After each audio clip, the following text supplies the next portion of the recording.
يلا صباح خير. ابو النصر هذا وش فيه ذا؟ خمعان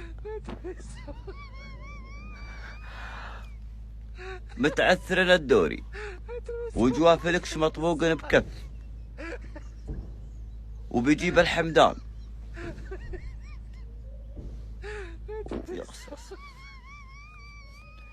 وبربيع ولعب ما كشخصك ولعب، لكن افكارنا ما تطابق افكارك.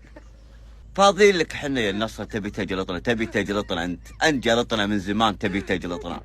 الله يرحم ابوك اللي جابك. خلنا ناخذ الدوري. ان شجعت كوره قسم بالله العظيم اني لحلق شنبي من هنا بس وخلي ذا. يمكن غازي يدخل بدل رونالدو مخلد سهل. يمكن غازي يشرط على جمهور النصر يقولون تقدم على تيبة ديابي الحمرين. والله يحترمك شخصك يا غازي، بس افكارنا ما تناسب افكارك. حلت عليك شطحات لو بحلم ما نستوعبها.